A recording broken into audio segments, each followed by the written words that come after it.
Hey, Blue Rockers, Connie Willis here. Welcome to Blue Rock Talk with Connie Willis. You just saw Stan Larimer right there, right? It is live, and it's always fun when you do live shows, and that is basically what we do here. So that was funny. We got to see you there, Stan. Anyway, before we go to Stan Larimer, the Godfather of BitShares, who's going to tell us all about some really interesting things that you guys are here to ask questions about, I want to remind you about a few other things here. First of all, thank those of you that are new Blue Rockers. A Blue Rocker is someone in the know. So that's why you're here at Blue Rock Talk. It's Earth's most interesting conversations, people, places, and things. And that means crypto as far as... It's funny, people, when they hear crypto, they think Bigfoot. And that is here on this station. But it's also cryptocurrencies. So those of you that are into that and you've just joined us for the first time, stick around for some of the other shows and you'll really be in the know for sure. So be sure to subscribe if you haven't already. Please hit that like button while you're here if you like it. And be sure to go ahead and talk amongst yourselves in the live chat. And again, if you're going to be asking any questions tonight, please do that in capital letters so that I can be sure and see it, because a lot of you guys chat away, which I'm glad. I'm happy that you guys do that. Just a few things before we head on to Stan.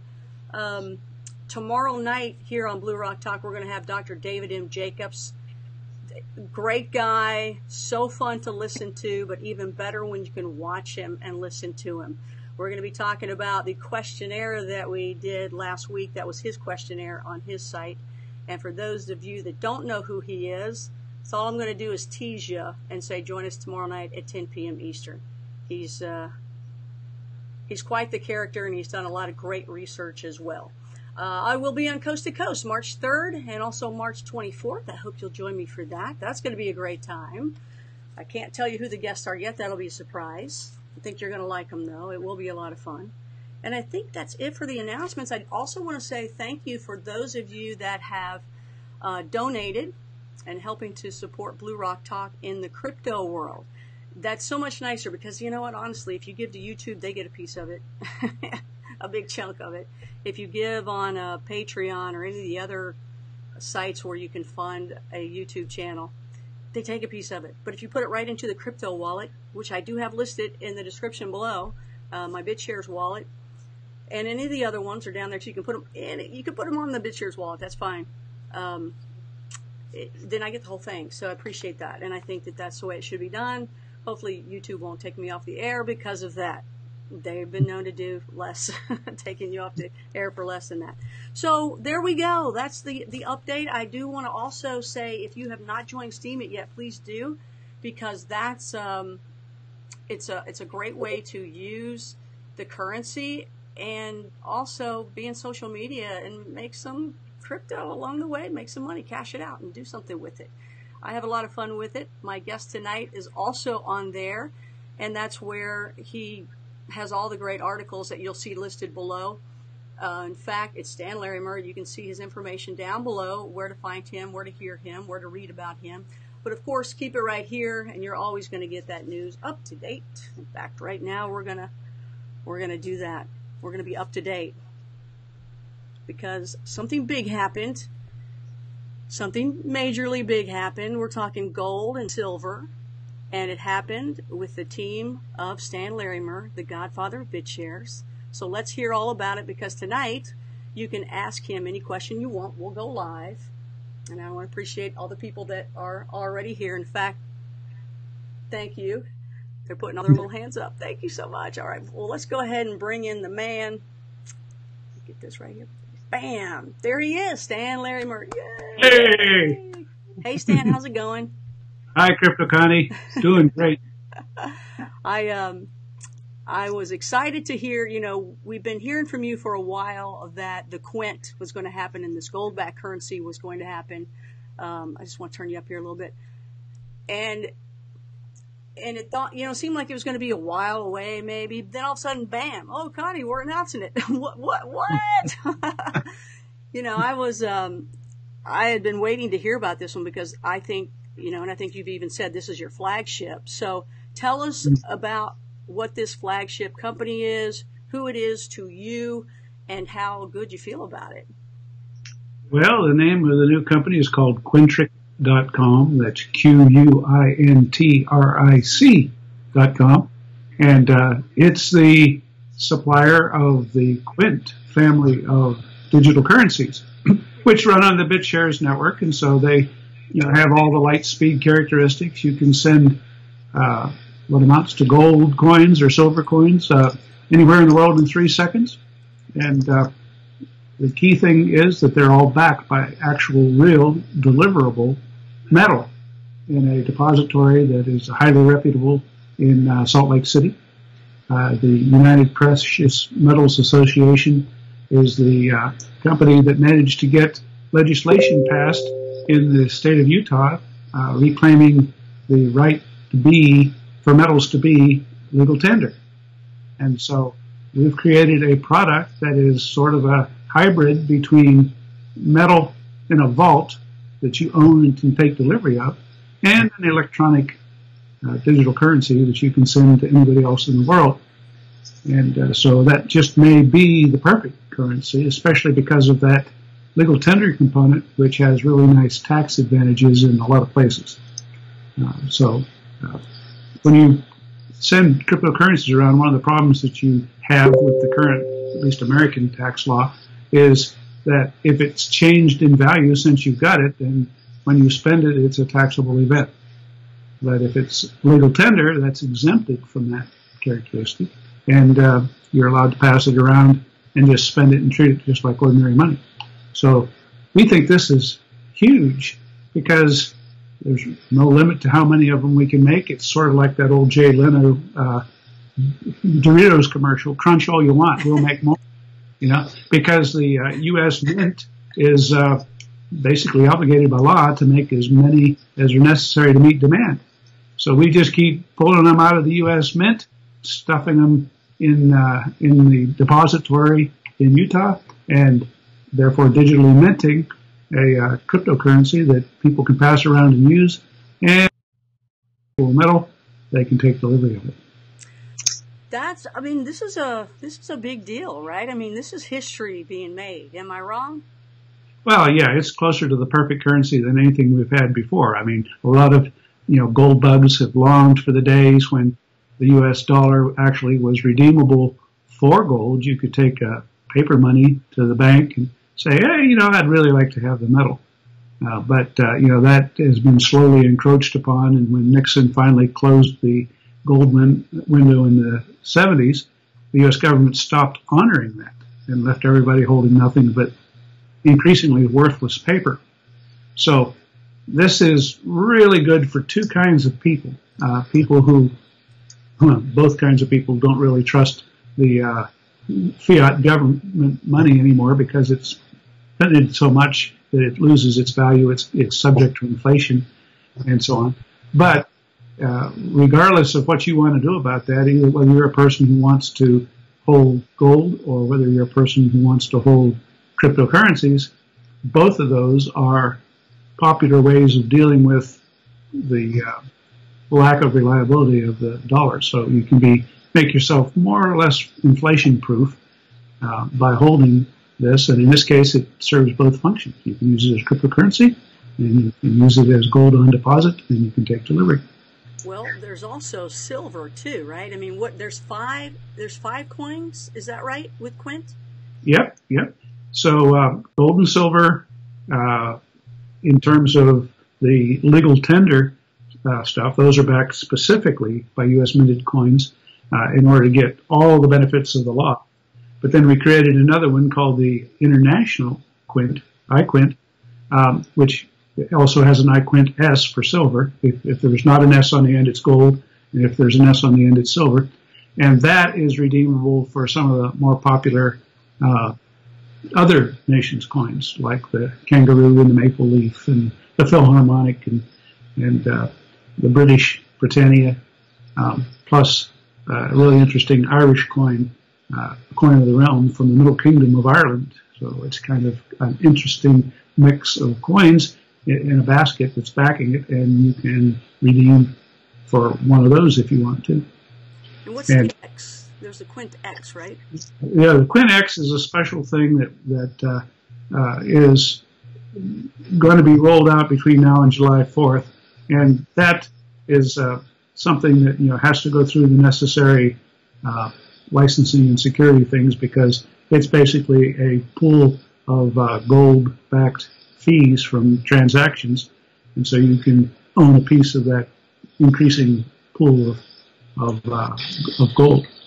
And so, kind of like equity or something, right? Or yeah, I'm not going to walk out onto the limb of trying to define it for legal reasons, but it's all documented in the white papers. Come on. Help us out here. That's why we're asking you this. That's one that will be increasingly explained over the time, but I want it explained by people who get it right, and I don't want to stray out onto the limb because that one has extra regulatory implications that we want to get right. But the other ones are nice, just receipts for gold on deposit that, you can pass around and spend like money. Well, you can't really say gold and silver. You need to do it like the little Burl Ives, Frosty the Snowman, and go silver and gold. You got to have that song going in the background. It's got to be that way. Yeah. They should have that every time they show the Quint. The little music sounder would be silver and gold. And you can picture a little Burl Ives face on it. Well, another thing is the gold depository at UPMA out in Salt Lake City does look an awful lot like Scrooge McDuck's gold vault. Really? I haven't been swimming in the pile of gold out there like Scrooge McDuck, but the outside building looks a little like that. Yeah, well, you know what? That would be a great breaking news story for sure. Having you dive into it, that would be really cool, and then see what really happens, and see if you really can swim in it or not. I'll tell you, if people buy enough of this that we get enough that I can dive into, we'll film it. No, we'll never see you again. That hurts. It's real. We'll have to use some CGI or something on that. That would be great. Well, I know this is a big deal, and we've been, just talking about that for a long time. And if you mention it to anybody, they've all been waiting for this, and now they're all so happy about it. So right now, it's a pre-launch promotion. So is there some sort of special deal with it right now, or no? No, it's just what you might say a slow rollout before we crank up the advertising and announce it to the whole world with a big splashy coming out party on July 4th. Right now. This is for people in the know. That's right. People in the know. That's right. That's right. What we want to do is, before we get inundated with volume, we want to just let some of our community have access to it. It's the same price, same everything. But until we test out the system, we'd like to keep the volume down to something that doesn't ramp up until we're sure that there's no bugs anywhere in anything we're doing. So we decided we'd just launch it and let word of mouth sort of spread out about it. And that'll give us a nice slow ramp up where we can test our systems, make sure that they're all functioning properly. And then once we've gotten absolute confidence that we can handle the load, then at that point we'll start, big announcements of and a lot of people. So, that's all very exciting stuff because, well, the implications, the possibilities of it are that right now everything's priced in terms of Bitcoin. You go want to buy any kind of coin, you're probably going to pay for it in Bitcoin. There's a few others that you might use, but that means all the motion and volatility in the Bitcoin price sort of bleeds through onto all the other coins out there.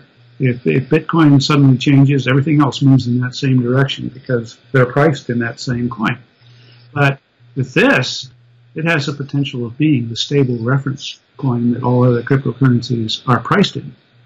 And once that happens, then all the currencies get kind of decoupled from Bitcoin. And they're, obviously, as long as Bitcoin's there, it's going to still wag the dog, but will attenuate it as people switch over to by real gold and highly regulatory compliant product.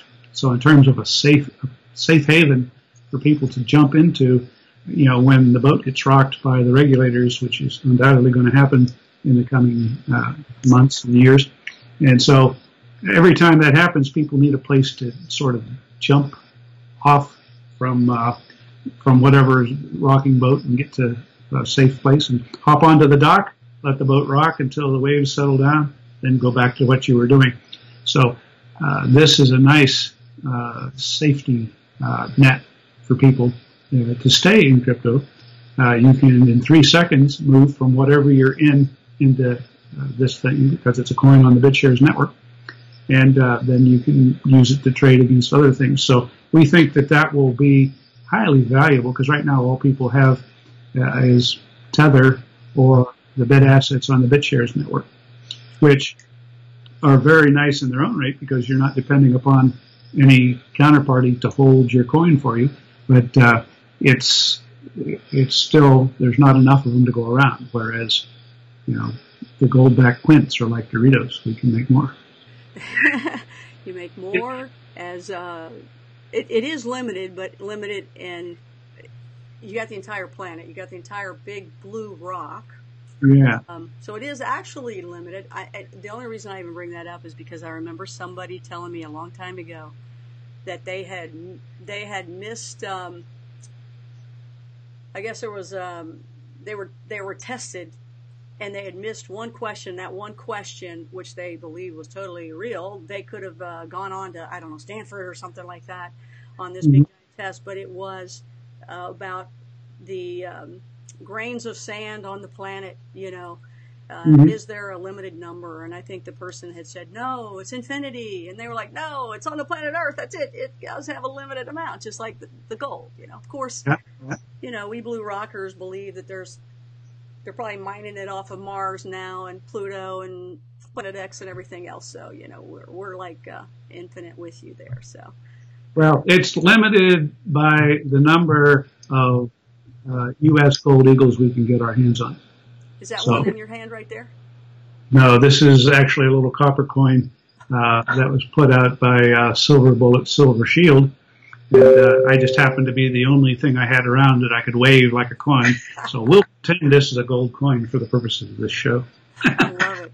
I cannot wait to get you and Gerald Salente together. It's going to be so fun to watch you two together, y'all. The animation will be outstanding. If you're just joining us, Blue Rockers, this is Connie Willis, and this is Blue Rock Talk with Connie Willis. I'm Crypto Connie tonight. We're talking with Stan Larimer, the Godfather of BitShares, and talking about the launch of Quintric and their family of precious metal-backed cryptos. And there's 5 of them to choose from. There's the Quint, the QuintX, the iQuint, the iQuintS, and then the QuintX. So everybody's going into the X mode, right? Everybody's doing the X thing. But that's cool, though. It's hip. I'm really excited about this. I'm glad that it is a part of your team because I think this is going to be big as far as who am I? But the fact that it's on the BitShares blockchain where it's not going to be dragged down with all the transactions that are going to occur when people wake up to this and go, holy cow, there's gold and silver. It's just going to fly without any problems. I mean, you know, we talked to the other day Sean Worthington of CloudCoin when he was out at Acapulco, and he said that people there were not talking about Bitcoin. They were kind of beyond that because he said people were leaving that because it was kind of sitting there because there was only, he had said 7 transactions a minute or something like that. Well, it'd be what do you think about that? Probably 7 per second, but yeah, most people have realized Bitcoin cannot be what it aims to be because it's held back by its fundamental technology. The need to do mining, and mining itself is stopping after every transaction and saying, let's hold a contest to see who gets to sign the next block of transactions, and let's spend 10 minutes sitting there arguing about who's going to sign the next block till somebody finally guesses the right magic number, and then that person gets to sign the block. Well, that's kind of clever initially, but if you're trying to scale to all the world's transactions, it's not going to happen. So, in some case, I think Bitcoin will move into the secondary role of a store of value, such as it is, not a very stable store of value. So the idea of talking about perfect money with the Quint and all the characteristics that is, Bitcoin is far from perfect money, but it's going to take a long time to move it around, not as long as moving physical gold, but still compared to 3-second transactions, or that'll be speeding up even this summer with EOS. So there's really no reason to want to use Bitcoin anymore. It's nice to have in a museum, nice to have in a parade once in a while, but you don't drive it to work. You kind of went out there a little bit on Skype. Oh, sorry. Will that make a difference if you stand up? It's Skype. but we all do that, don't we? Oh, wait a minute, does this help? Yeah, that helped. Yes, yes. It's that pineal gland working for you. So let me ask you this. How is, you had told us about the lady that you met in Vegas, and is there anything else you can tell us about that, or is it still under wraps, or what's going on there? Anything you can talk about? You did make a deal, I think, so you told us enough about a museum. Oh, okay. Sorry. Thank you. I'm getting too old, I can't even remember the deals I'm... Remember you were in Vegas not too long ago? I know that everything stays in Vegas, but... Yes, we did sign a deal with the Silk Route Museum folks. And, people may not have heard of Marco Polo and Genghis Khan. And, back in that time frame, there was this route that went from the Korean Peninsula clear across to Rome that was maintained by Genghis Khan. And, you pay a toll, he'd guarantee you safe passage over to the Orient, where you could pick up silk and bring it back, and spices and whatever else the trade was. So that particular route, once it was there, greatly increased the economic transactions between those distant places, which was a good stimulus for both economies, and only possible because it reduced economic friction between those 2 points, right? Nice road. It probably wasn't, an Autobahn class road, but compared to what it took to get across there, it cut the travel time significantly, and therefore the costs of trade, and therefore the friction. And that's sort of what cryptocurrencies are aiming to do, is remove the friction caused by the current banking system and replace it with ideally frictionless transactions. And you've played around enough with BitShares to know that by the time you can type in who you want to send it to and hit return, by the time you can blink, it's there. That's pretty frictionless. And when you put that inside automated bots that are doing payment transactions back and forth, you can see where the cost of doing transactions to different places goes way down, and the time delays and all the other interference the current system exerts. And so we could expect the same kind of economic stimulus from this system in this day and age, that quantum leap, as what that original Silk Route provided way back then. Now, President Xi of China has a project that he's very high priority in his mind to do that kind of thing in a new modern Silk Route. And so he's proposed that sort of thing and has been promoting it. About 60 different nations are involved in that.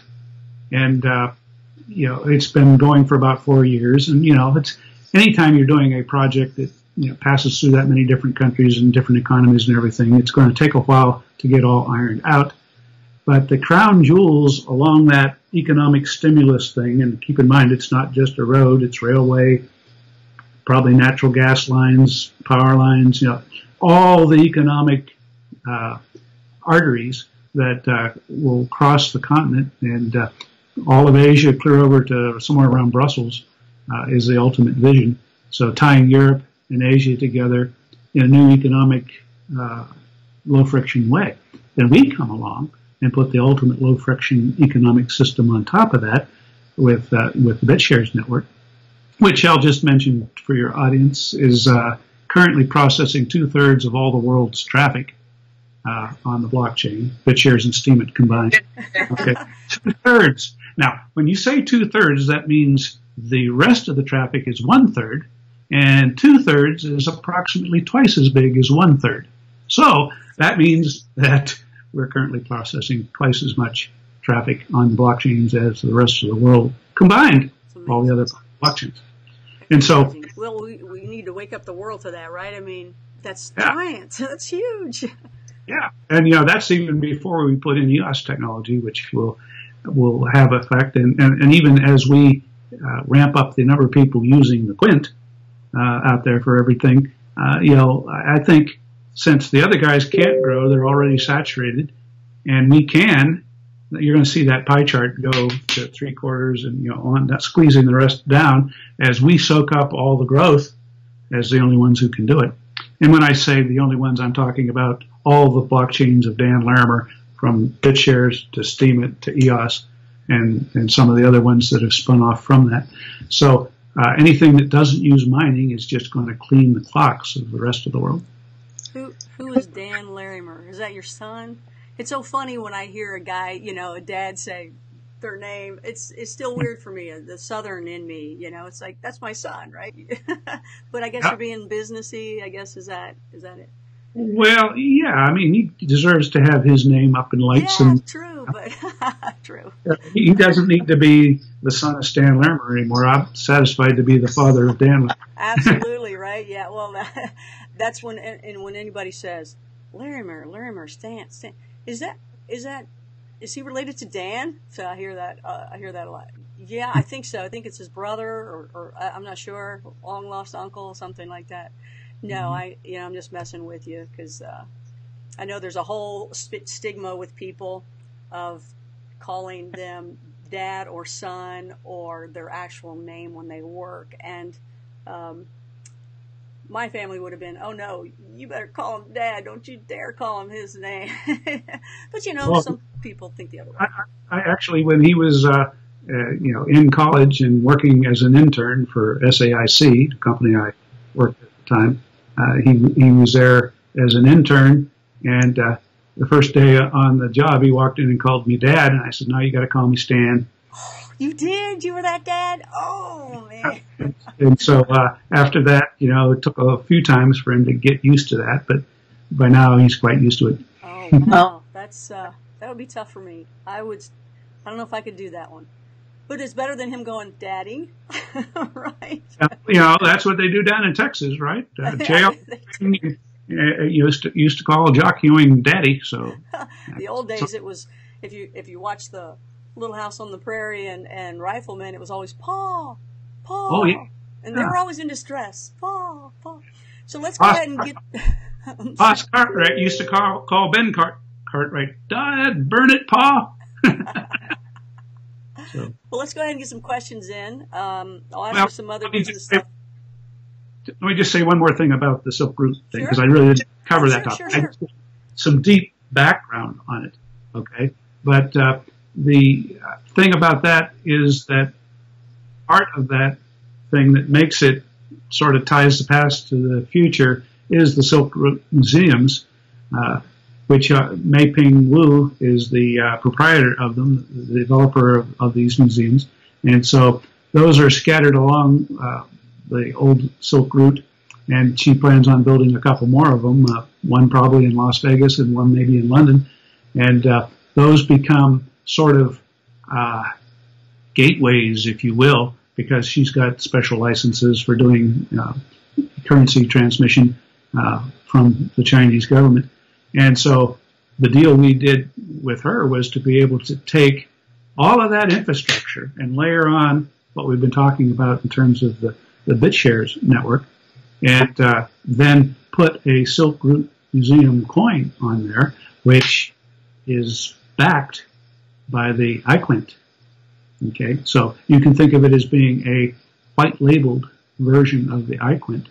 Okay, functions, everything under the hood is the iQuint, but she gets to sell it branded as the Silk Route Museum coin, and then that kind of thing sort of can spread out and be a currency that represents the new Silk Route, which another name that President Xi calls it is One Belt, One Road. Okay, that's the name they use over there, one belt, one road. The road, of course, we've been talking about, and the belt is a series of ports that sort of undergird Asia and wrap around China and clear over India and up through the Suez Canal. And so we're coming along and basically adding to that what I would call one skyway, which is, the internet, which will eventually be projected into space on some CubeSats that will be emerging early in the next decade. And so we're envisioning that as a new global economic beltway around the world. The Silk Skyway is another name I like to use for it. So lots of interesting things enabled by our technology, and the Quint figures heavily in that because it can be used to back other specific coins. You got a nice stable product, but you can put your own label on it and market it to your own people. And so I expect it to be picked up and used by megachurches. I expect it to be picked up and used by indigenous peoples. Lots of people can have a coin, but now instead of what everybody has been doing, which is either doing some kind of a funky ICO or trying to create another Dogecoin or some other kind of coin that's going to not be backed as big as Bitcoin, or forking Bitcoin to get Bitcoin Cash and all the other varieties of that. This is one that people can build on that has inherent value already. Now, I just need to say one more thing about inherent value. Take your time, Stan. It's all you. Take your time. I'm psyched. What can I say? It's all Stan all the time. No worries. Go ahead. If I have just a blank gold disc, okay, it's more valuable by itself from the fact that someone took and stamped it into a convenient shape, weighed it out so it's exactly 1 ounce, and has a certain amount of purity to it. Even if it doesn't have anything stamped on, it's actually cost to do that, to perform that service, which is otherwise if you just had a pile of loose chunks of gold of different sizes, you have to fiddle around with it. It's inconvenient. You have to weigh it, and you don't know what the purity of it is. Okay, so there's added value above the base metal price just by turning it into a measured piece of gold. And then if you come along to it and stamp it with like an official recognizable government currency like eagles or pandas or kangaroos, it has more value because people say, well, people are going to recognize this. I can take it a lot of places and trade it for somebody, and they say, oh, yeah, that's an American gold eagle. Great. If I have something that is just generic, people might not recognize it or trust it, And so there's added value from the brand, in this case, the brand of the gold eagle or the panda. And then you could imagine coins that are limited edition, maybe an Olympic coin or something, which, because it's limited edition and because it maybe has special sentimental value or whatever, that you could stamp out a coin that would actually be worth more than the American eagle because of its tradable scarcity or whatever. So what I'm giving you is an example of how you escalate the value of something by adding value to it above the base price of gold. And those coins typically sell more than a plain blank piece of gold or bulk gold that you might buy somewhere. So the price goes up. What I'm doing this for, or telling you all this for, is that when we layer the ability to teleport a piece of gold anywhere in the world in 3 seconds electronically, okay, while it still preserves your right to take delivery of the physical metal, we've added yet another layer of value to it, okay? So you don't want to necessarily cash it in. It's nice to know you can, but while it's got the digital component to it, you can spend it easily, instantly, right? It teleports anywhere in the world quickly. If you cash it in, all that value that we added falls away, and you get back down to the spot price or the U.S. Mint recommended retail price for the coin. So you take delivery, you scraped off the value we added in the process, and so you can expect these coins to be selling at a premium because they have extra value to them beyond the base price of gold. And that's an important thing for people to understand. Because the first thing people say is, hey, why isn't this at the spot price of gold. Well, that's why isn't gasoline at the spot price of crude oil? There's been a lot of processing and added value to it. Gasoline sells more per gallon than crude oil, right? Because of that extra effort and value and utility.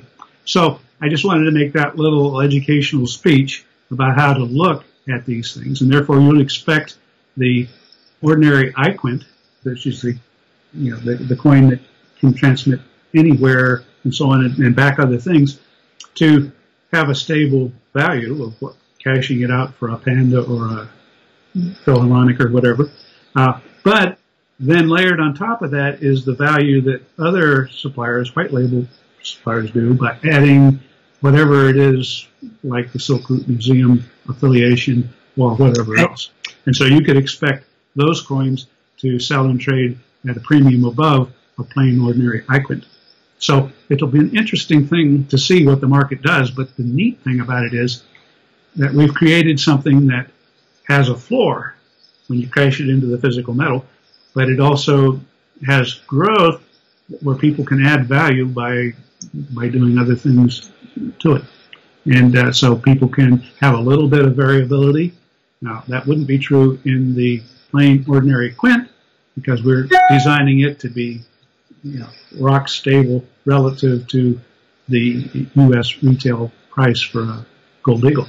But the iQuints, those have the ability to grow in value by an arbitrary amount. I mean, if for example, if I am going to be Silk Route Museum, in addition to building it on top of this, I'm going to make my own Silk Route coin, commemorative edition, and you can cash in that for one of these special commemorative coins or any of the other standard ones, your choice. Then they can drive the value up by the value of the special coin you can get with that particular thing that you can't get with anything else. So those are some of the interesting propositions for gold and silverback coins that we're introducing. I hope that one day there'll be some blue rocker coins. That'll be really cool. It wouldn't surprise you at all, and they'll probably be blue, won't they? Well, they'll have this on it, right? If they can, thank you for all that information. No, that's great. If you're just tuning in, this is Blue Rock Talk with Connie Willis. I'm CryptoConnie tonight, along with STAN LARIMER, the Godfather of BitShares, and we are discussing the launch of Quintric's precious metal-backed cryptocurrency. It's a family of them. You've got silver and gold that they have, and it's the regular as well as international. And then the QuintX, which we'll have the actual Quintric's people here to describe that to us at one point, right? Because Stan doesn't want to. You'll read it. I do have all the links down below that you can go check out. I went there the other day and looked at it when it was just private investors only that were able to get into it. And I was kind of teasing a little bit, like, it's coming soon, it's coming soon. I didn't know it was going to be this quick. But you could see how easy it was to buy it. It was, and I guess that's the best thing to do, is make things easy to buy. But it was very simple, where a lot of cryptocurrency is so hard to get. This was made very easy to get, and it could go right into. It could purchase right from your bank. Right from your bank. You didn't have to have all these other wallets around or anything. You could get it, boom, just that quick. It was easy. Now, I remember that there was not something that said, "Are you sure?" So I don't know if you got to tell them that, but. Yeah, I told them about that. It was so easy you accidentally bought a Quint. I know. Like, oh no, I didn't mean to do that. I can't go back. Oh shoot. Glad I didn't put $1,000 million just, try to play big shot. So let's go ahead and take some, it's live Q&A night with STAN LARIMER. So let's go ahead and take some of your questions. And, I'll have more for you, of course, too, but let's go ahead and talk to the people that are out there. Thank everybody that is here. If you haven't subscribed, please do be a blue rocker. That's someone in the know.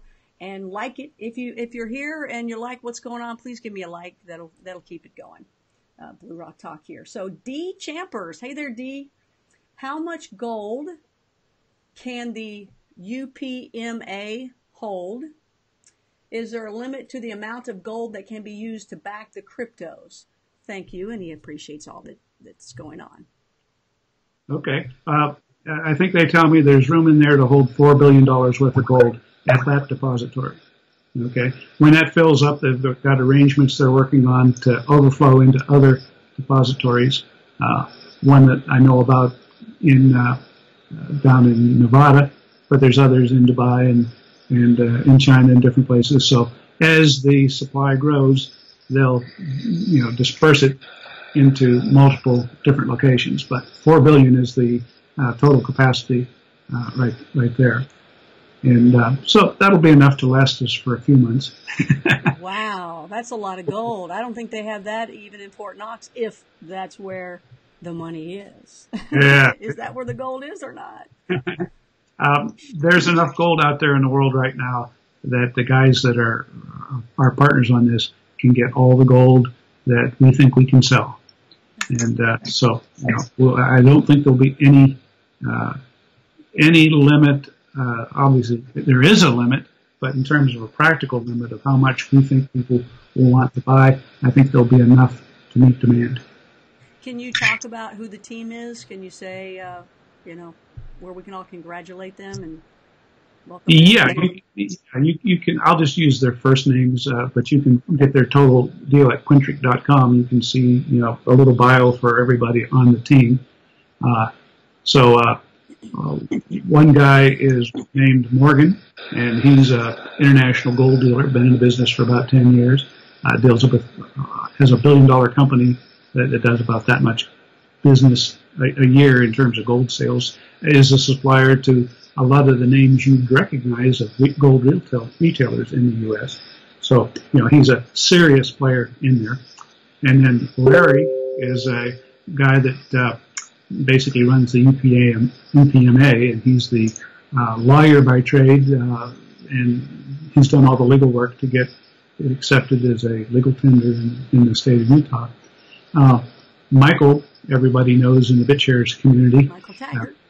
Michael that's his last name, but everybody knows Michael X. Yes. Hope he's on tonight. Yeah, and there's a couple other individuals that are also part of it. We've got a 6-person board of directors that you can read up on up there. But those are the people that I work with most of the time. And then that's tied into other famous names that I guess I won't say on here either, but that people know that have been with the BitShares community since the very beginning. Guys that own a piece of Cryptonomics and has done a lot of work in the industry. I won't disclose his name until he discloses it. Okay. It's also secret. It's also crypto. I just respect other people's privacy. And they're probably going, Stan, please say my name. Come on, I've worked so hard. Please say my name. Give me credit. Well, a toast to you. I know it's just sparkling water, but let's give a toast. And those blue rockers out there as well, please let's give a toast to Stan and their team, because they have worked really hard to get this to happen, silver and gold. So there you go. You toasted too quickly, Stan. Come on now. Here, we got here, cheer me. Just to get another All right, drink. there you go. I hope everybody else out there did the same. Stand up and cheer for Stan. All right, so let's get back to some more questions here. I think it's great, Stan. I'm very happy about this. Okay, so Rich Hanna, instead of a pair of shoes expressed as $90, for instance, we might say the shoes are 5 QuintS. Is that correct?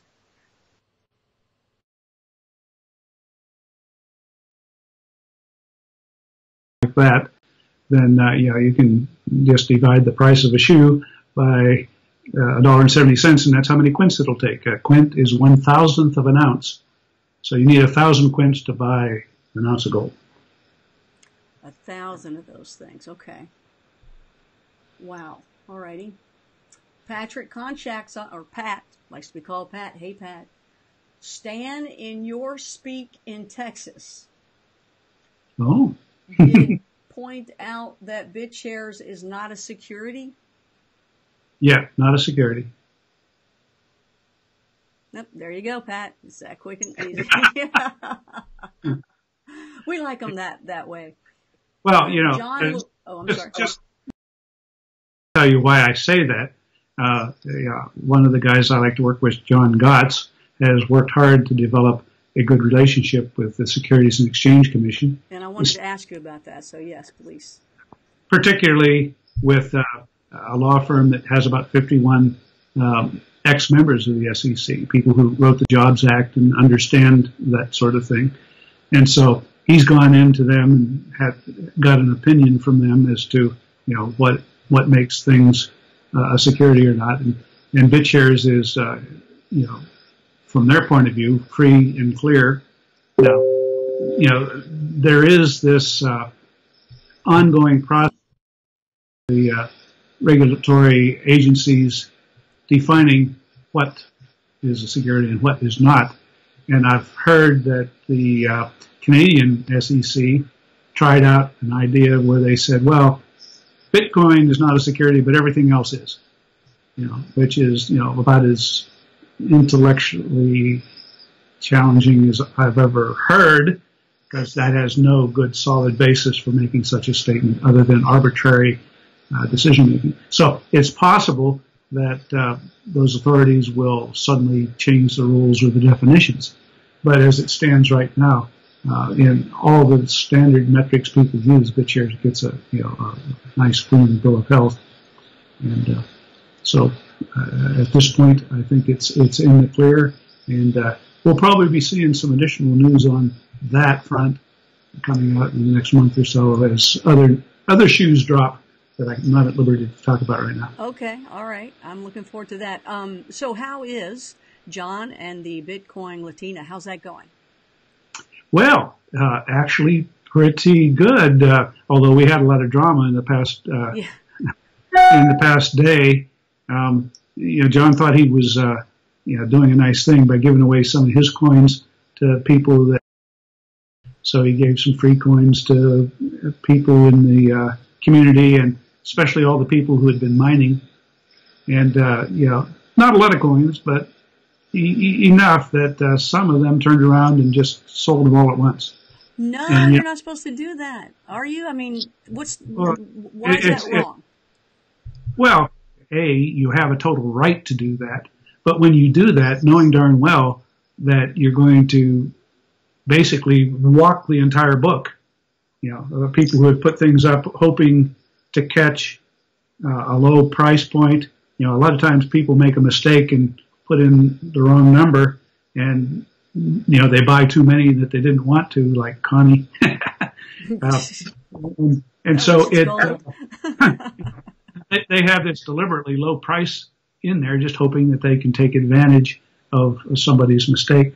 But in this case here, when you dump them all, you're essentially gobbling. There weren't many for sale, so you gobble up a whole bunch of things at lower and lower prices, and what determines the price of the system is what the last sale was. So that, was kind of horrifying to see a nice gesture that John was making. Anybody that does that has the right to do it, but they don't have any interest in the well-being of everybody else in the community, because you smash down the price and cause panic selling from other people, and it's just very harmful.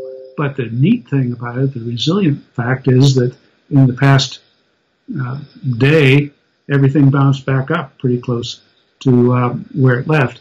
I haven't been following the prices real closely, so I can't tell you a lot. But I did notice that what we generated with that little gift to the community was a flash crash. And but now, coming out the other side of that flash crash, it looks stronger than ever, because the fact that it could recover that fast. And the other neat thing about it was all the controversy of that. The hacker at the beginning messing it all up. Well, yeah, and then there's these group of people that like to come around and scream fraud and demonize guys who are trying their best to bring a new product into existence. They actually helped him, because people poured into the Telegram group, attracted by the controversy, and a lot of them got to hear the real message. So the people out there that think that spinning FUD is harmful, it's irritating. It's not harmful, because people who come along attracted to the controversy get to hear the real story. So you're actually helping us. And that's why the famous saying, there's no such thing as bad press, Yes. So go ahead, stir up, get everybody to hear about Bitcoin Latina, and come to find out what the fuss is all about. And so, that's the way John is choosing to look at it, although he had some fits last night. He was so disappointed that people would do that with his little gift. But, live and learn. Yeah, that's a shame. But you know what? He's like this genius, so he knows how to turn it around, But yet he's also got feelings along the way, too. Excuse me? I've never seen anybody recover so fast. Yeah, he's a smart guy. He's an entrepreneur's entrepreneur, and, I've seen him get hit, boom, boom, boom, boom. And, he can pivot better than Michael Jordan going down fast break, So, just watch what he does, but he's not going to be stopped by anything. Yeah, he's really, in this short amount of time, it's like, wham, bam, thank you, ma'am. I mean, he just keeps going. He's the Energizer Bunny times, 1,000. So that's good true. for him, and that's good for you, too. So, all right, so let's get back to the questions. It's Blue Rock Talk with Connie Willis. If you're just joining us, Stan Larimer, along with CryptoConnie, talking about the launch of Quintric. And we're taking your questions right now. Let's see. John LaRue asks, when will we be able to bypass Coinbase? BitShares straight fiat, I guess is what that was. Oh, wait a minute. BitShares to bank and vice versa. Now, the Quintric system lets you do that, right? You can go right out there, wire your money straight to the depository, and get issued QuintS, which you can then go trade with anybody for anything on the BitShares network. So now we're in this phase of people getting used to it and adopting it, and more people owning it, and it showing up in more markets. And that'll take some time to percolate through the system. But in terms of the key point, as you yourself found out, you could go there and spend real fiat to get QuintS. Right. So you're saying now, if I want to pull something out of my BitShares wallet, I can actually exchange it for QuintS, and then at that point go right to the bank with it, instead of doing Bitcoin or Litecoin or Ethereum, because that's the basic one, pretty much where people go to Coinbase, and those are the ones that will go to most banks. Like I have Bank of America, and it will take that. So. The Is that honor what you're saying? So now I can just turn anything into Quint and do the same thing instead of doing it with Bitcoin. Yeah, there's several ramps, that's not perfectly symmetrical. You can come in by wiring your money in, getting QuintS. You can take out actual physical metal. You can convert to anything else anyone's willing to trade you for in terms of Bitcoin or BitShares or whatever else like that. And there's a function of loading a debit card so that you can basically put your gold-backed coins as what you use to load your debit card that you can go swipe to buy a snow cone. So, you've got an increasing number of different ways to do it, and we think this is going to be so pervasive that it's going to stimulate a lot more of these on and off ramps, which are, the ultimate prevents the current system from squeezing off this new system, because a lot of banks are trying to squeeze off people's access to digital currencies by canceling their accounts or doing other dirty tricks like that to prevent their competition from getting a toehold. But certainly this ability to go in through the gold door is a big way to bypass that, because no bank needs to be involved in that process, other than, I guess, the ability to wire money to a business to buy gold, which is a standard things bank agree to do. So I can go to some steak place, buy me dinner, and I can swipe it now or not yet? Well, I thought they said it was now, but I'm going to have to hedge on that a little bit because I haven't tried it. But that is up on the website, is I think something that they already had in the works, and I'm not sure exactly what its status is right now. We'll have to try it and see. Okay, so I'm going to go try it and see. So give me your card number just in case it doesn't work. Okay, everybody, get ready to copy. We'll talk about it after the show. All right, so let's go back to some questions here. Oop, it went up high there. Okay, real estate PMS. John, open. I don't know who's John. I don't know, but anyway, John. Oh, maybe he's talking to somebody. Oh, he's talking to somebody there. Okay, real estate PMS is talking to somebody there. John, Open Ledger and RootX already announced bank transfers, but BitShares itself is not about fiat. That's so they're talking amongst themselves. Patrick said, Pat likes to be called Pat. Sorry, Pat. BitShares X did the X thing before it was cool. So what was BitShares X? Well, back at the dawn of history in 2014, the very first version, BitShares 1.0, was called BTSX. And then at grand unification time later that fall, we combined several other coins out there. There was a BitShares PTS, and there was BitShares DNS for the domain name server, and BitShares Vote, and a bunch of different things, and that was a branding strategy we had. But then those all get merged into one thing just called straight up BitShares. And it was sad because one of the developers we had actually had got a license plate that said BTSX on it. Oh. And enjoyed it for a couple months, and then he had to drop the X. Oh. It is cool, though. I mean, that is cool. BitShares X. The X thing is cool. Oh, that's nice. Barry Dutton Sells Homes says, like button smashed. I love it. So those of you that are here right now and you're liking what's going on, please hit that like button. Help Blue Rock Talk. Down below are all the links below if you'd like to donate, as well as where you can find Stan and where you can find Quintric. And all the tells you, I told you a little bit about it down there, but just go to the website and you'll learn everything that you need to learn. YouTube Stars is congratulating you on great explanations, Stan. Werbonics Admin, exciting, knocking it out of the park like Stan. I don't know what that, I can't see that. Musial. Anyway. Stan Musial. Do you know who that is? Who is that? Tell me what that is. The original Stan the Man Musial was a famous baseball player back in the 1950s or something like that. I'm not sure exactly. But yeah, he's my namesake for Stan the Man. Oh, okay. I thought, is that supposed to be musical? I'm glad we worked that one out. Great. I love that. People love you. They certainly love you.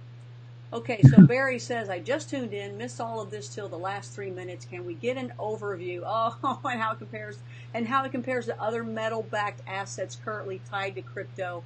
Examples, Digix, DAQ.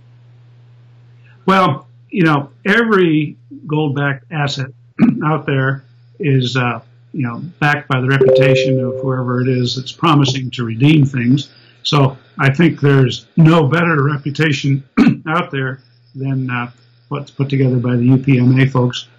So that's one thing going for them. The other thing is their understanding of legal tender laws and their engineering of the coin to be super compliant under that particular legal theory in the state of Utah gives them a coin that has been analyzed by lots of lawyers and engineered by lawyers and basically put together to be what we would still like to call the perfect currencies. Now, everybody's going to have their own opinion of what perfect is, but certainly having that component of high legal pedigree was very important to the design of this coin. Well, Cloudcoin also says they're the perfect currency. So I guess that's a great phrase. That's the one that attracts everybody, for sure. Rich Hanna says, also, would it be correct to say that QuintS are a competitor to the current USD fiat? Yeah, well, I guess in some sense every currency out there is a competitor or fancies itself as a competitor, but I think it's a realistic competitor because it's far better currency than the current dollar, far better in every way, and it's in some sense a simultaneous throwback to the original gold-backed dollars, but also a 21st century solution with the digital currency on top of it. So you get the best of both worlds by cutting out all the bad money stuff that's been put into our current fiat systems. And I'm not saying just the dollar, but all around the world. Anytime you get a government that is willing to print money, and all governments wind up doing that, and they do fiat currency. Clear back to Rome when they started watering down the denarius to where it had almost no silver in it. That's a source of inflation. And it happens over and over again. About every 40 years, some currency, that's about the lifespan of a currency before governments debase it to the point where they have to do some kind of a reset. So yes, it's a far, far better currency than what the governments of the world are offering right now. But, they do have the ability to declare what you're going to pay your taxes in and do other things to force people to use their currency. But let's just say this is a nice addition that allows people who, like Blue Rock Talkers, are in the know to get a better, more reliable currency. And if the U.S. dollar ever does collapse, guess what? It won't collapse with it. Real Estate PMS says, basically, Americans can enter ICOs priced in Quint, and that is huge. Is that correct? There's nothing on the Quint end that would prevent them from doing that, but there probably is on the what is they're buying with the Quint, which, if it turns out to be an illegal security, is probably not a good idea. So, the Quint doesn't magically make what you're buying okay for an American. Although, I still would like to see our regulators cut some slack to the idea that Americans need to have babysitting on what they want to spend their money on. Because, why is Las Vegas a place you can gamble, but you can't do it anywhere else in the country? Did the moral rules change when you cross into Nevada? What is it about that? And if you can have a place in the world on a cruise ship or in Nevada where you can gamble and take risks that the government doesn't think you should do, then why can't I have a blockchain where I can do trading of coins that may be considered risky because they don't have all of the regulatory framework on it? Why don't I, as an adult, who's allowed to gamble or allowed to go off to war and risk my life or allowed to go hang gliding or rock climbing or having unsafe sex, if I, as an adult, have all these other rights, why is it that the government feels the need to squeeze off my ability to take risks with any kind of digital currency I want, especially when I have the ability nowadays to go in and look at the code base and talk on chat rooms to the people that are doing the work and make my own assessment as to whether what somebody is developing is something that I would like to own a piece of. What moral reason is there for them preventing us from taking that one special kind of risk?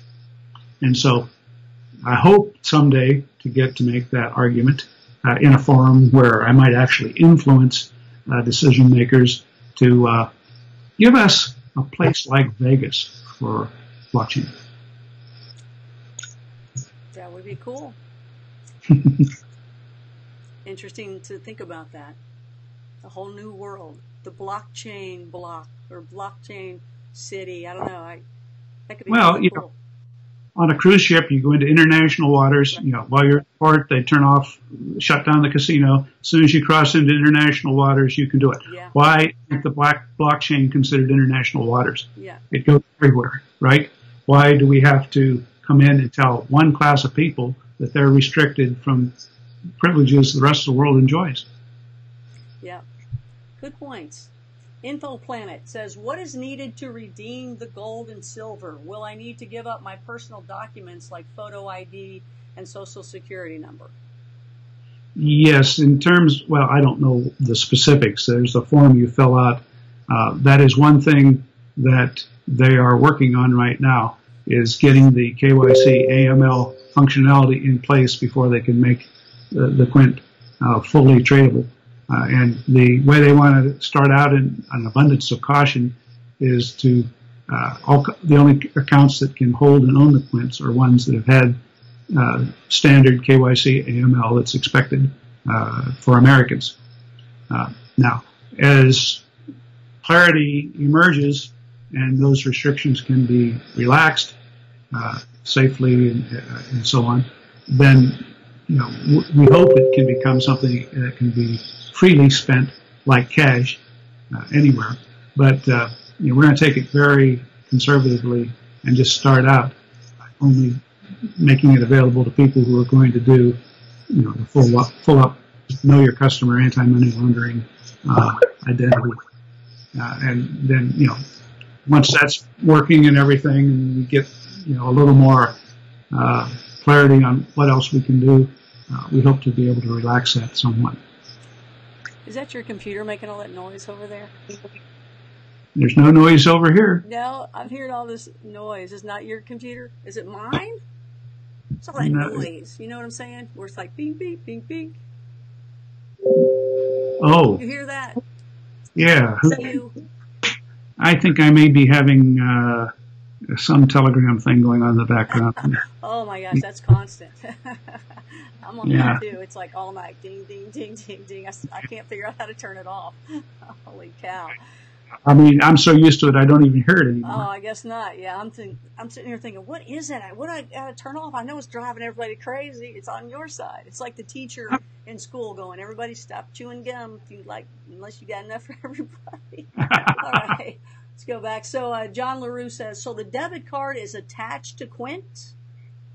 Yeah, once again, as I understand it, and I haven't been deeply involved in that part of it, but as I understand it, those your gold that's deposited there, that's represented by your Quint, is able to be converted into a off-ramp that's based on a debit card type functionality.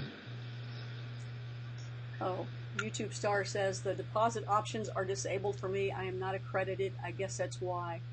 Okay, so Michael Keeley, will QuintS always sell nearly 3 times the spit price? Spot price is probably what he's talking about. Oh, Mike, that sounds horrible. What the sale deal? Right. Yeah. Spot price, yes. Thank you, Michael, for fixing that. I mean, you can't buy anything for the spot price. Okay, the spot price is a reference value that is not even a fully refined and minted coin.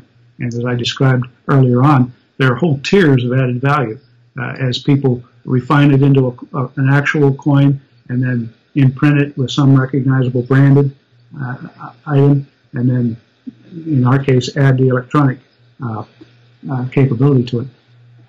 And each of those things adds value above the reference price or spot price. What we tie it to is the U.S. Mint's standard retail price for a gold eagle.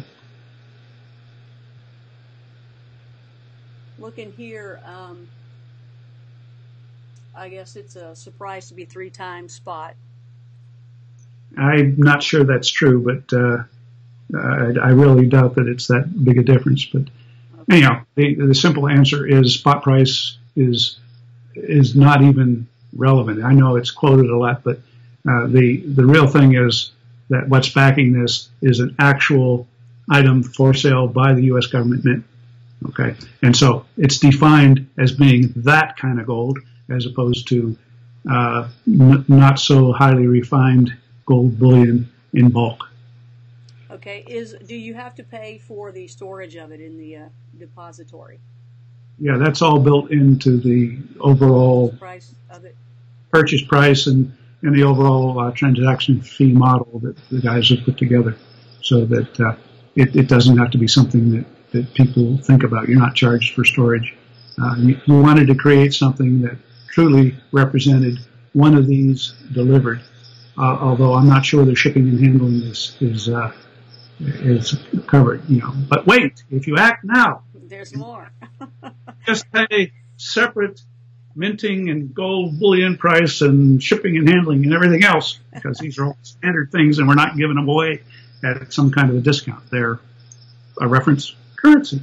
And so, the buy and sell is not something that we mess with because it's a currency. Right. Okay. All right. Each coin is 1 ounce. Yeah, standard. In the case of the Quint, it's a standard American Gold Eagle. And in the case of the QuintS, it's a standard Walking Liberty silver coin, 1 ounce silver coin. And so those are, very well-defined standard references. In the case of the iQuint, it's a basket of different common government coins like the panda and the maple leaf and the kangaroo and so on.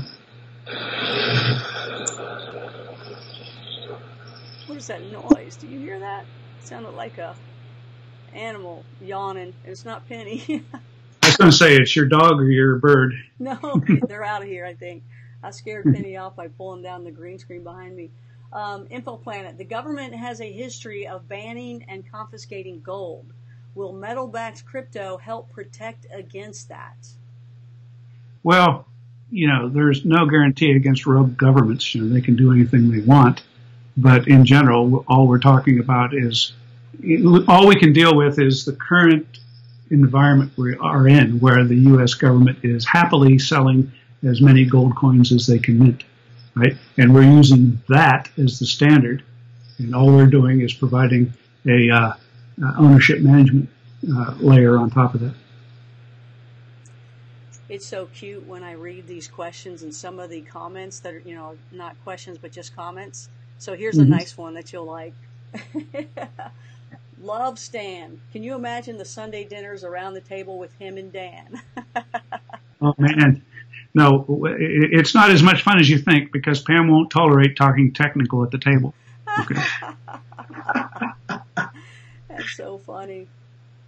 Oh my gosh, that's hilarious. Okay, do you have to be accredited to buy Quint now?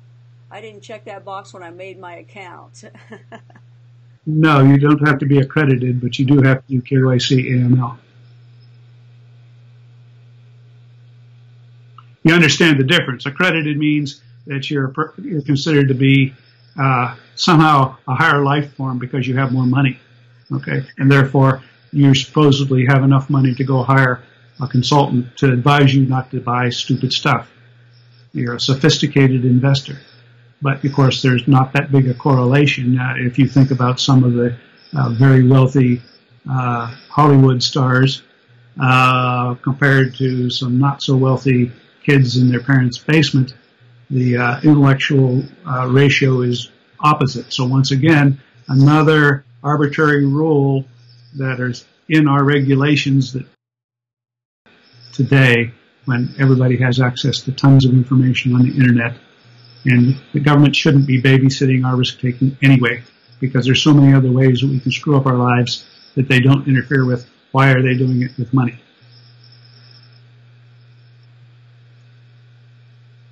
Stand for government more. I don't know. Is that what you're trying to say, Pat? So 007 Janet. If I own gold, silver, or any precious metals, would I be able to send it to the Quint vault and receive Quint tokens equal to their value? No, right now they don't reverse the process for the simple reason that there's a lot of manual labor in refurbishing a coin that's got people's fingerprints on it and may have wear. And when people want to buy it back, they want to get a pristine coin. So every one of the coins that they deal with is straight out of the mint. And when it's delivered to you, it can go into circulation, but they're not taking it back because they've got to maintain that quality control when they sell it again. Okay. So Pat says that they call you Stan R2D2 on Beyond Bitcoin Talk with all of the motivations during the talk. Did you know that? Wait, say that again? We call Stan R2D2 on Beyond Bitcoin Talk with all of the motivations during the talk. All of the motivations. I'm not sure I understand what that means, but I'll take it as a compliment. That is definitely a compliment. Pat, I read it just like you wrote it. Okay, let's see. I haven't found the place on the site to buy. So YouTube Star says, I haven't found the place on the site to buy. On the deposit page, all 5 choices are grayed out.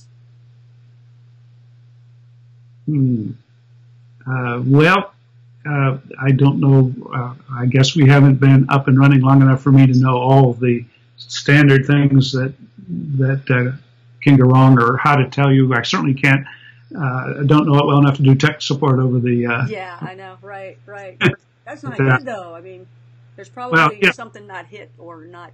Yeah, it's a brand new system, and there's obviously a possibility that there are little irritating bugs still in there that we have to iron out. But that's part of the reason why we're doing this slow launch, where early adopters can get in, and early adopters are generally viewed to be slightly more tolerant of how much polish we have on the system. And at several months of polishing and idiot proofing, not saying that this person's an idiot, but to take out and make sure that the common error modes, if you will, are identified and solved. And then with July 4th, hopefully that's enough polishing that we can ramp it up and start dealing with large quantities.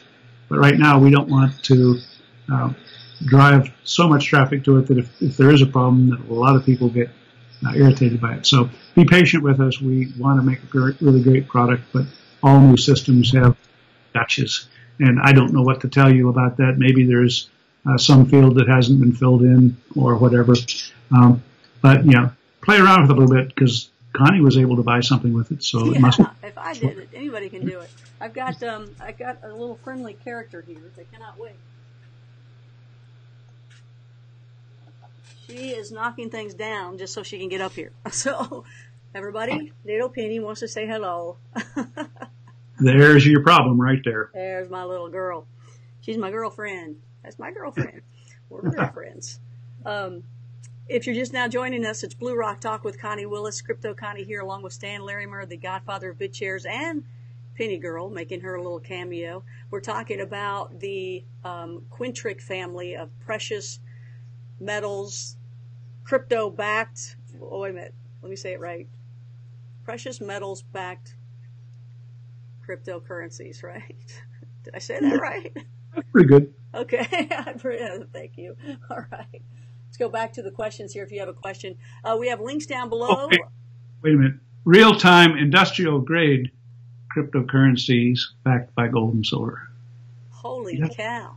All the features, right? Put that on a license plate. And legal tender in there, too. I got to practice it, because we got so many adjectives now that, it's hard to get them all in. Yes, I know. That's where I'm like, oh, no, am I going to say this wrong? I need to write this down and read it from a script, for sure. Well, I'll put in one more. Institutional grade. It's a new category. We have, the ordinary hobby grade digital currencies out there, and then you got the industrial grade category, which is what BitShares has been for several years. Real-time ability to handle scalability, and then institutional grade is the kind of stuff that has the degree of quality that large institutions, insurance companies, other people can invest in with confidence because of their fiduciary duties of handling other people's money. So we're going for that ultimate tier of high quality institutional grade assets. That's the only way to go. It's the only way to go. And we like that about you and all the stuff that you do. Hey, Ditto Penny. Penny likes it too. Okay, thank you, Ditto Girl. Little scraggly little thing needs a little bath. All the lights are like killing her eyes. But she still wants to be up here. So what's your opinion of the new Litecoin Cash? Will it be added to BitShares? Well, that's up to, BitShares only gets things added to it when somebody is willing to step up and do the role of being the person who holds the actual currency and puts a token onto BitShares that represents that currency. And then they make the promise, just like any exchange does, when they're holding your tokens and letting you trade their casino chips. Somebody has to do that exchange function, because the blockchain itself can't hold non-native currencies. InfoPlanet has asked, gold has a $7.8 trillion market cap. What are the chances crypto's matching or surpassing gold? Ooh, boy, that's an interesting question. Yeah, I'm going to say yes, because you said crypto, and that means when we're done using up all the available gold coins to back Quint, there's still all the other kind of cryptos on top of that, that are out there to be valued. And depending upon how much interference there is from a regulatory standpoint, if we had a free ability to represent all the value of all the companies and all the commodities and everything else out there on the blockchains, then it would be the net value of the planet. And so, in theory, there's no limit, and even if you used up backing it, the entire planet, there's still the value that you get inside Bitcoin or BitShares in terms of an unbacked asset that's backed by its utility. And so that could get to be astronomical in size. So, yeah, I'd say, at least in theory, cryptocurrencies can exceed the value of the planet. Lots of questions here. Let's get to some more of them. Real estate PMS, why are you ignoring my question, Connie? Not trying to. Don't know where it is. Redo it again and put it in caps so I can see it.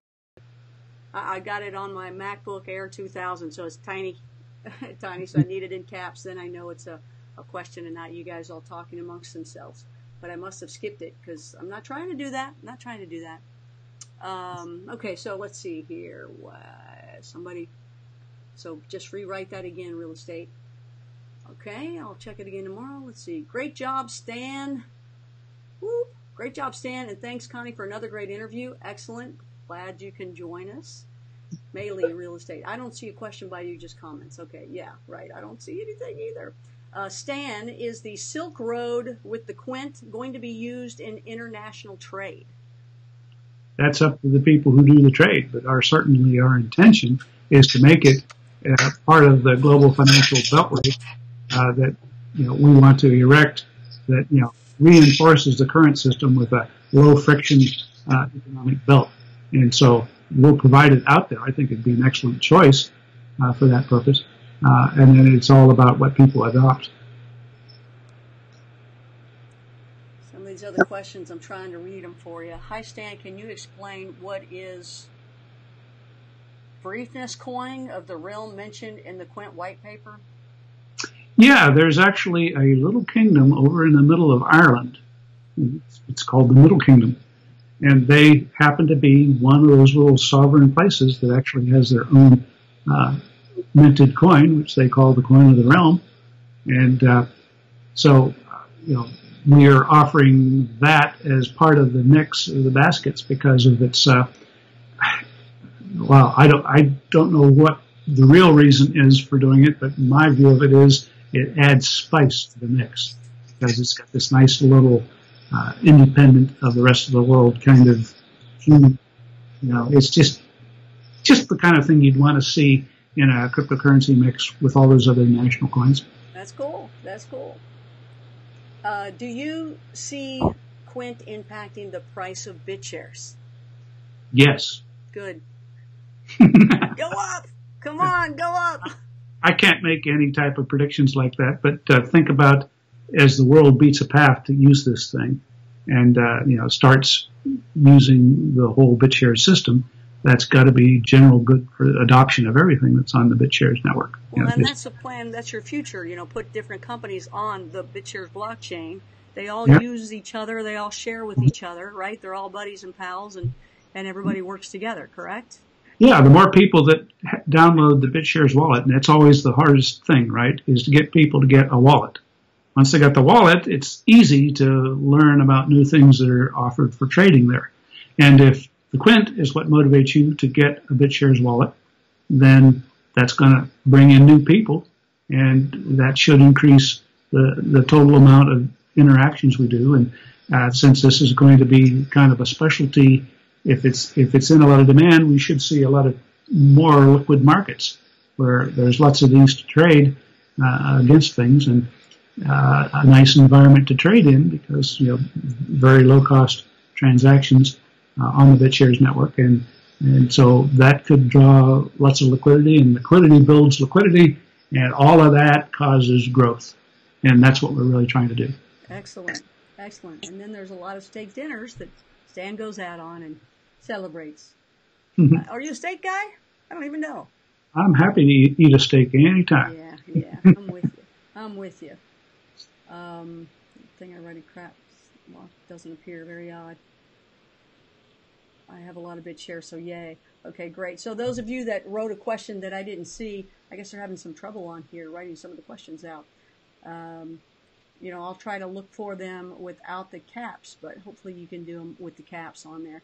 So if you're just joining us, this is Connie Willis. It's Blue Rock Talk with Connie Willis, Earth's most interesting conversations, and we're talking people, places, and things. Thank you for joining me. If you haven't subscribed yet, I hope that you will. Those fellow Steamians that have joined us, please subscribe for some future shows. You're going to see Stan the Man, the Godfather of BitShares, Larimer, more and more and more and more. This is this little home here, so we'll definitely be doing more things. While you're here, please hit the like button if you like what's going on, and that's what we like to do: have some live Q&A with Stan. I will be on Coast to Coast March 3rd and March 24th the next times. And tomorrow night, we've got guest Dr. David M. Jacobs on at 10 p.m. Eastern. He's a great researcher into the world of alien abduction. So watch out, Stan. Find out if you've been taken or not. He's really cool guy. So that's what's going on. All the information on the Quint is down below. Take a look at all the links where you can go and find it for yourself. Go ahead and buy some of them for yourself. And also all the information to get a hold of Stan. Also reach him on Steemit as well as me on Steemit. I hope that you guys join that as well. It's really interesting. So will there be a Steemit in the future on the BitShares blockchain? Will there be a new one day? Or another one? There won't be a Steemit on BitShares. If there might be a Steemit on EOS. Oh, okay. Yeah, but figuring out how all that works is one of our interesting challenges. But we've got an ongoing project to do grand unification of at least the technology and the technical innovations that are sitting on Dan's different projects. There's some stuff that Steemit did to innovate that never made its way onto BitShares. So we'd like to put some of those features into the BitShares system. We'd like to put a lot of the innovations Dan's working on now in the EOS system. We have a team of smart people that are currently analyzing what's the best way to mix the best features from the different blockchains into making BitShares remain the top currency there. And there are some things people talk about that will actually, if we merge the technology right, will actually make BitShares faster than EOS, because BitShares doesn't necessarily have to have all of the features that EOS has. EOS is totally general purpose.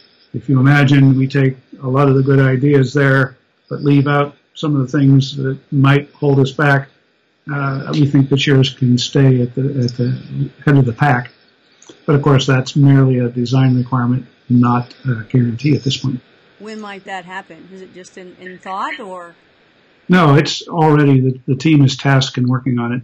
But, whether they, there's a lot of things that have to happen. We have to work with the BitShares community, find out, what they want to see. Do they want to see the thing made as an upgrade to BitShares, a strict BitShares 3.0? They can vote for that. If they don't vote for that, we can do a side chain. It's sort of what we call a middle chain, sits in between EOS and BitShares and adds integration and value to both. The rule that we have for that design team is that whatever they do, it can't negatively impact BitShares. Right. It can only do things that make BitShares stronger. And so there, we'll see what the design is, and when they come up with something that they believe in, then they'll be talking about it with the community.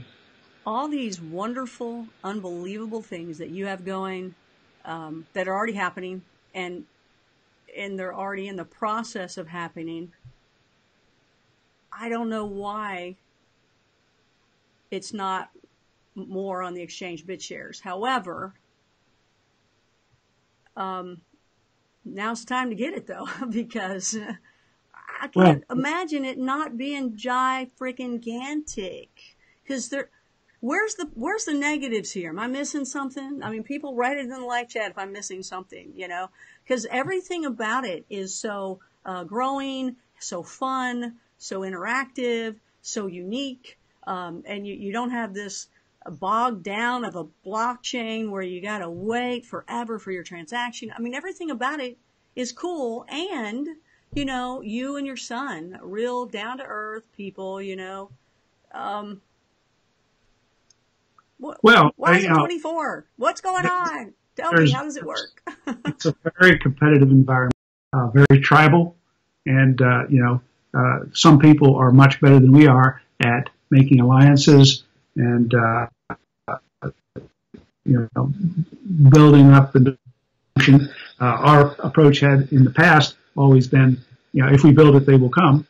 But it's very clear that marketing trumps technical excellence, and people who focus their funds on marketing, are often doing a lot better than what we did, which was try to revolutionize the world. The good news is that Dan has got himself in with a group of people these days who know how to market, know how to build alliances, and so I think that's coming to an end, especially when before he's even deployed all that, he's conquered 2/3 of all the transactions that happen in the entire industry are done on his products. So they can't keep him bottled up much longer. It's about to break out on all fronts, and when all this stuff comes together, well, I can't predict what will happen. I'm super optimistic, and that's why I continue to go around spending my time trying to get everybody to see what's been there in front of them for years. Yeah, well, marketing does cost a lot of money, but it only can go so far, too, when people buy into it and see if it's lasting or not, where the people in the world of the crypto and into the, the geeks, I guess, I still feel bad, like that's a bad word, but I guess that's the word. But anybody that's into that, they don't need the marketing to know. In fact, they don't care about the marketing to know. They already check it out themselves. I can't believe how people really do check you guys out. They read the white papers, they go and watch this, and they check this out, and they know how to find out so many things in a backdoor way that me, I'd be the person, watching the marketing. Oh, okay, they say it's good. Not me personally, because I can get past that, but for the most part, people do. But the people that go beyond that are in your world already, oh my gosh, they love you guys. They know that you were solid. They know you're good people. In fact, I think you got kind of bombarded and mobbed at the last event you were at, right? You couldn't believe it. You were like, oh my gosh. I could not believe it. In fact, I joked with the audience. I said, be sure, I had a little picture up there that said bluerocktalk and told about your show. And I said, hey, take a picture of my first slide so you can find out where to get more information. I have this at the end of my pitch, too, but I don't think I'll get to the end of the pitch because about 10 minutes into it, there'll be mobs with pitchforks and torches coming after me because I'm going to tell you that mining is dead and that we currently are running 2/3 of the industry's entire things without mining. And you were all miners out there, I know, I can tell. And so I was expecting that, and I made my case for why mining wasn't necessary and destined to go the way of the buggy whip. But when they finally pulled me off the stage when my time ran out, they had a hook that they got me by the neck and yanked me off the stage because I still had 2 more slides left. But I was swarmed by just an entire crowd, not a single pitchfork, but just big smiles on their face. And so we went off to a side room and talked for another half hour. It was awesome. Well, I hope those were Blue Rockers and also Coast fans as well. I hope that was there greeting you. People love you, there's no question. And that's one of the things that I think is important about you guys is that. I mean, I'm sure there's a lot of coins out there or blockchains where you don't see the people behind it. And you are saying, hey, here I am, and this is what it's about. And I respect that, and I think everybody else does too. So we got a lot of questions. I want to make sure we get them so you get your beauty sleep. I know. We got to get your beauty sleep. Right now, I got 15% left on my battery, so. Dude, plug it in. Plug it in. All right. Google, take my picture off the screen so people can look at your smiling face. Yeah. I will disappear and get a plug. Plug it in. What's wrong with you? Okay, so, while he goes to plug it in, I'll pull out one of your questions. Blue Rockers, thank you for being here. Steamians, thank you for being here. If you haven't subscribed yet, please do.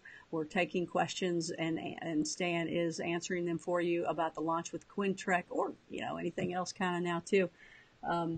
So that's what's going on. Please subscribe. I'd appreciate that. Okay, you got to get plugged in. I got something in my eye. All right, so how do you see Quint, BitShares, and EOS, which, by the way, Dan always says EOS. So how do you see Quint, BitShares, and EOS coexisting or relating? Well, the Quint is a product that sits on top of BitShares, so they coexist naturally because BitShares exists to host things like the Quint. As far as EOS is concerned, you could think of it as an operating system that BitShares could sit on top of, or at least interface to other things across. So there are three highly complementary systems that don't have to compete. The only worry we would have is that EOS will, it's Mac OS, so I'm going to call it EOS. I'm just telling you what I heard Dan say, and he's the guy, right? Yeah, I mean, he gets to name it, so okay, EOS, I'll try to learn to do that.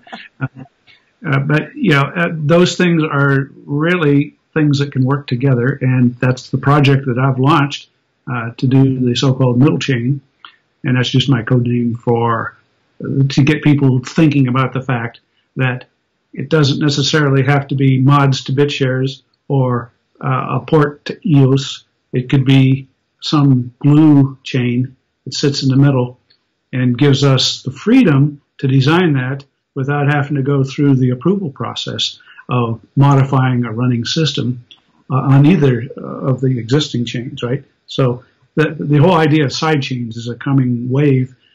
That's what EOS is designed to do, is to support side chains. So why don't we do it in such a way that we have maximum degree of flexibility in what we're doing?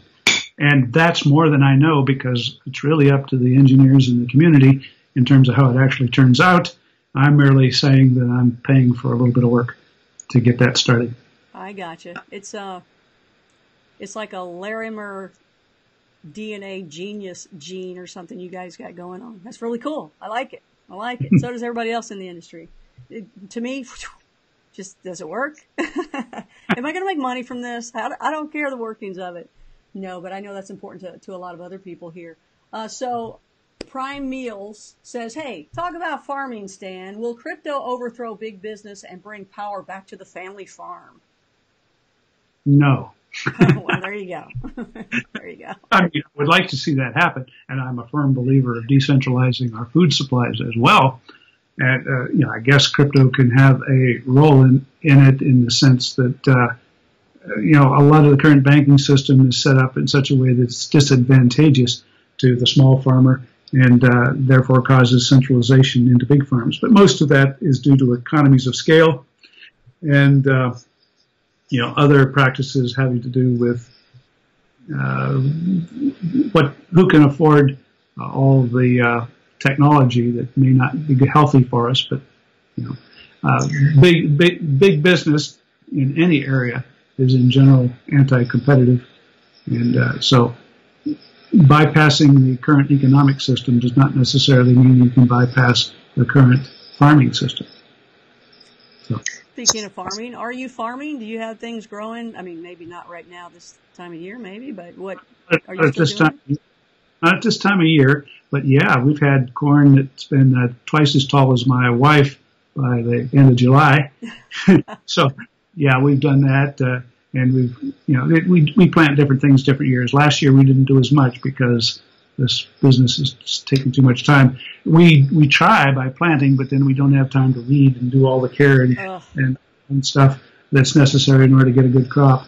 I usually have some good tomatoes growing out there in our greenhouse. This nice crop of cherry tomatoes that comes up every year because the seeds keep doing it. So that's kind of automatic. I don't have to do anything to go in and pick cherry tomatoes. Right. Tomatoes are just excellent. They just grow and grow and grow. It's great because, especially people like me and probably like you, we like fried green tomatoes, so that's great. You have that, and then you have nothing but tomatoes. In fact, it's, that's to the point. You get as much as you can, and then you're going, okay, how many friends need them? Let me go sell them on the side of the road. You don't want to waste them, right? But they're the most important thing, because the ones you get in the grocery store are bred to be shippable. Yes. It's good. And so that's the one thing that's well worth growing, is at least 4 tomato plants. You're right. You're right about that. Oh my gosh, is this live or Memorex? Hey there, Income Mobile. It is live. Are you a Hokie? Well, never been to a Hokie game, but I live in Hokie territory, and so I pretend to know what Hokies are. What are Hokies? It's a very noble bird that is the mascot of Virginia Tech. Okay, I thought it was a mascot to something. Okay, all right. Go Big Blue Wildcats right here. Let's see here. Talk about stands. Talk about stands for BitShares utility token to be used by and within various business verticals. Have him cover the fundamentals. Thanks, Connie. BitShares utility tokens. That's sort of a generic category for what I would describe as our user-issued assets, but to be used by and within various business verticals. Yeah. Several of the businesses that we've been working with do plan to have utility tokens that, in general, are handed out to people for doing with the customers as rewards for good behavior, if you will. Like, good little customer, you took a survey. Here's a nice token, right? And those tokens then I can turn around and spend on discount items at certain big box stores or something. So that would be an example. In a game, some token that you win every time you slay a dragon. Is this like the future of BitShares right now you're talking about? Well, BitShares was designed to allow Joe's Pizza Shop and Barbecue to have their own coin. And yes, I like that. Yeah, so you can make anything. The thing that makes something a security is not the technology. It's the promises you make to the customer about it. So if what you're saying is this token is good so that you can play in my amusement park, then that's generally not a security. But if you're saying this is good for a share in the profits of my company, that is definitely a security. And the only difference between those two tokens is the promises that you made to the buyers about it and how you distributed it to them. Did you plug in your computer? Yep, I'm all plugged in. Excellent. So I want to get to these questions here. These other ones, I felt pressure. Holy cow. I like this lady. First time viewer. Oh, thank you. I think it's male with an E. Male-E. But thank you very much. I appreciate that. And I hope you subscribe and hit the like button too. And stay with us because we'll have more cool stuff in the future. Hopefully Stan will come back. Let's see. The problem is that the Larimer effect, as I call it, is ahead of the rest of the masses. So there's a nice compliment for you. Well, thank you. Let's see. Bogged down with cryptocurrency overload? Talk about how to manage that. You're overloaded every day. Yeah, go join a volleyball team. Yes. Who's fuzzy? Okay. So speaking of that, I asked some people before, and so let's talk about it in front of your face this time, not behind your back. Oh. But so we had talked about if people would like this, and I got thumbs up from people, and I talked to you about it. You thought it was a great idea. So we know that on Sundays, your number one thing to do is teach a Sunday school class, and that to you is number one over anything that you do. Yep, that's my main utility on this planet. Right. Everything else is just how I pay the bills. No, yeah, right. But you say as well, it's like on a college level, and that's also very interesting. So I had proposed to make a, this is a playlist on Blue Rock Talk called Cryptoconnie. And we have another playlist called Bigfoot Friday, and another playlist, Connie and Penny, walking around the trails or whatever. But I'd love to do a playlist with Stan's Sunday school class. I don't know, whatever you want to call it. But you had Okay. thought about that would be cool, and people had given a thumbs up. So what do you think? So, you still good with that? That's something we can do? I'm willing to give it a shot. I want to talk it over with my class and see how they feel about whether that interferes with their experience there. But if they don't mind, and we can figure out the right technical support in terms of camera operator or something, if I can get that all set up, I'm willing to do that for maybe a series or something, and we'll see what the response is. I wouldn't want to commit to doing it for the rest of my life, although if it works out successfully, I would be willing to do so because I want to get as much of that knowledge out there as I can. Sure. And we'd make it really easy if that were the case, to where we can put like an iPad right there in front of everybody where nobody else has to be seen if they don't want to be seen, and it just shoots you and do it live and then be done with it. That would be great. Okay. That would be cool. So, and if we do this, you got to think of a really cool name. And if anybody out there has a really cool name for Stan's Got Class or something like that. Stan's Got Class. I like that. That's several eyes in one sentence. See, you guys, he's great. He's fun to talk to for sure. Okay, crypto is pretty easy to figure out. Just got to research it for a few weeks, Doc J. Well, you're right. It's as long as you get into it and jump into it. I've had people that just don't want to be any part of it. And if I've learned it, and I still have a lot to learn. There's still new things and things from the past that maybe aren't happening anymore, but you still need to know it because it's got to where everything is now. Some of the things that you talked about, the BitShares X and other things in the past, and miners, in the future, nobody's going to have to really know about them. However, it's good to know about them to see, where it got, why it is where it is, and what some of the problems were along the way. Some people love the miner situation, and you guys said, no, we are outlawing that. Forget it, old hat, done, gone. And I think I like your side of that too, unless I was a miner. Well, I don't object to people mining if they've got something to mine that they can sell to somebody who wants what they're doing.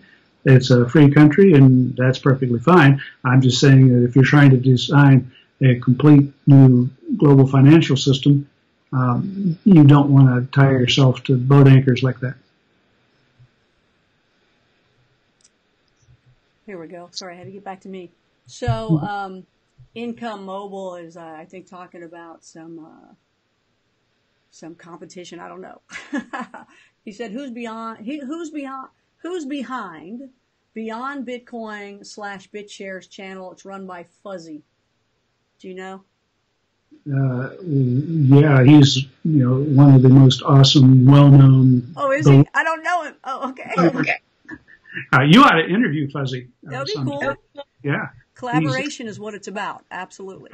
If I'm not mistaken, I think he's in your state. No way. Yeah, I think he lives somewhere pretty near you. Oh, that'd be cool then. So he's got, I guess I don't know him. So he's got a pretty big. He's talking about BitShares.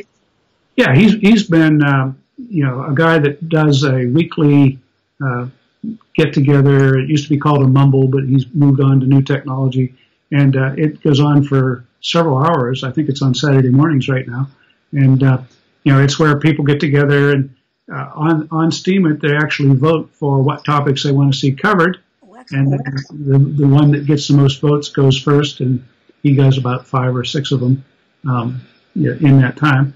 And then there's an after party hangout where people just hang out and talk about whatever. And that goes until they get tired, I guess. I don't know. But it's a really nice thing. He often has about 50 people calling in from all over the world to talk about the community. And I think he's expanded it to the whole BitShares ecosystem, which includes EOS.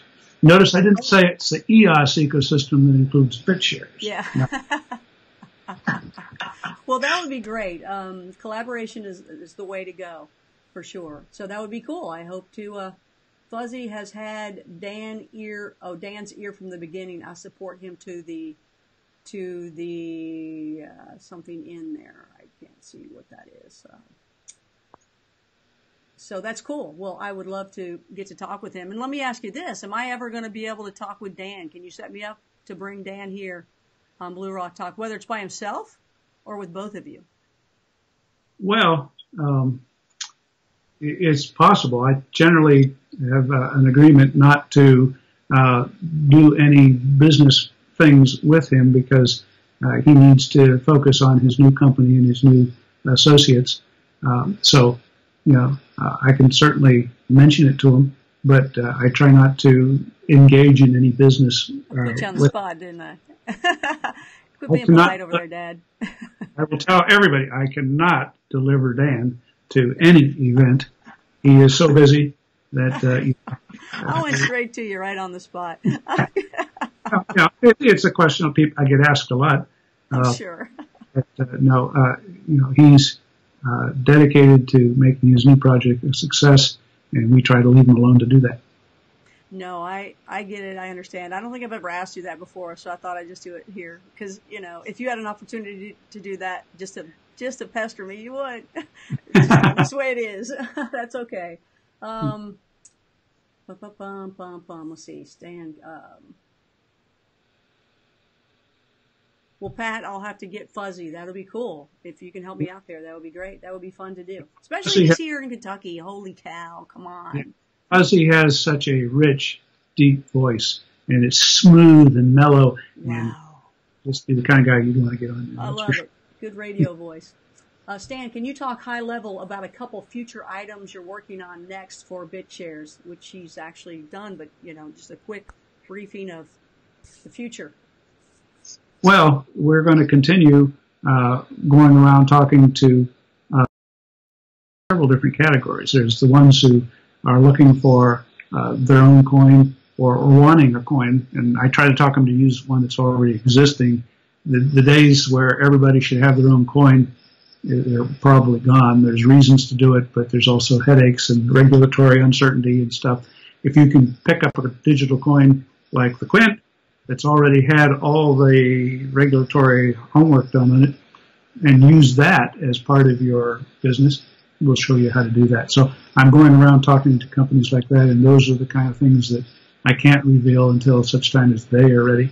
But another whole category, as I've mentioned, is the white labeling of the iQuint with other layers where you might, if say you're a mega church and you want to have a special medallion coin that represents your faith, and for there's some mega churches that might have millions of people in them, then you could take and make that kind of a coin based on this, so it defaults to the same value of getting an ounce of gold, but you could also, with a specialty coin, get a special medallion that's part of that coin's package, and it could even be a whole series. Like one of the things that I'm thinking about for the Silk Route Museum coin would be along the ancient Silk Route are lots of different interesting places, and you can imagine a series of gold medallions that are designed to represent those different points along the road.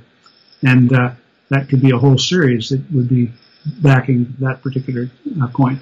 So there's lots of opportunities for people to take and say, rather than issuing my own coin unbacked by anything and doing all the work of getting demand up and winning the lottery of having a coin that actually became, a top tier valuable coin, why don't you say, let's get something, a nice compliant, regulated coin, put my own brand on top of it, add value, which may make it sell above a premium, and let that be my way to make profit, rather than starting from scratch. You can still do that, but I think that this is a new category of coin, the white label QuintS. It's awesome. I'm excited about Bitcoin Latina and also Quint and what's coming up with the museum stuff too.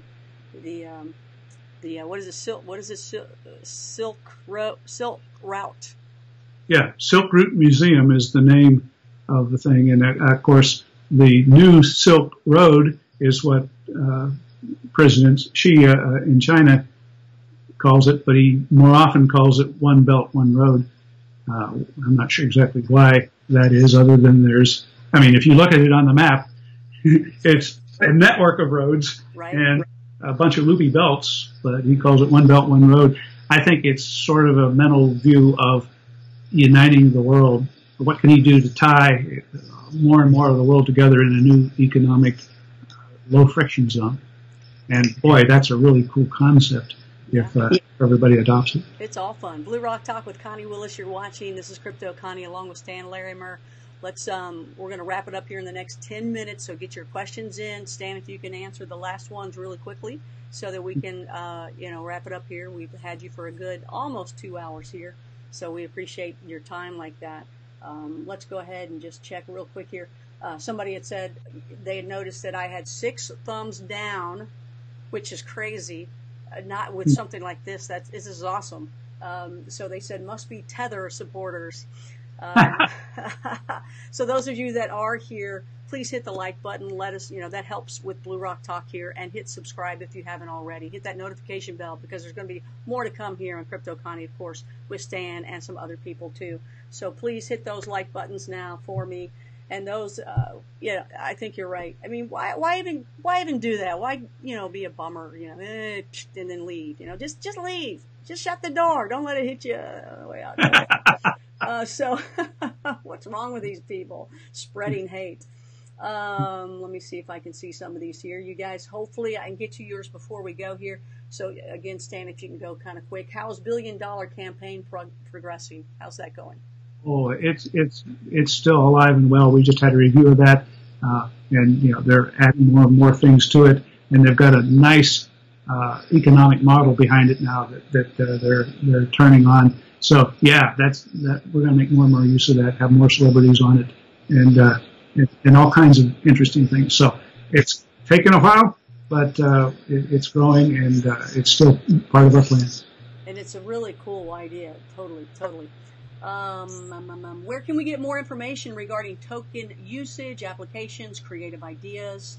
And then he says, he that dwelleth in the secret place of the Most High abides in the shadow of the Almighty. Sounds like you, Stan. Oh, man, that sends chills up my spine hearing it. Thank you for that quote. It was all in the delivery. Oh, that was awesome. BitShares.org is a good place. Cryptoconnie's site right underneath this video is full of links to all kinds of interesting stuff. So I'd look down there. There you go. Dolphin Oatmeal has joined us. Stan, do you ever visit West Virginia? Yeah, I go through there every time I go visit my mom. That's our favorite way to go home to northern Pennsylvania. Is sneaking through West Virginia because it's almost heaven. Info Planet. Top volume exchange Bitfinex announced EOS Finex decentralized exchange. Will BitShares announce its EOS-based exchange soon? I think I just did tonight. Yeah. So if you missed that, go back and re-listen once the show ends, and then YouTube does its turnaround on it. I don't know why it does this turnaround, but it does. But let me make it very clear. I intend to make sure BitShares stays number one, whatever it takes. Ooh.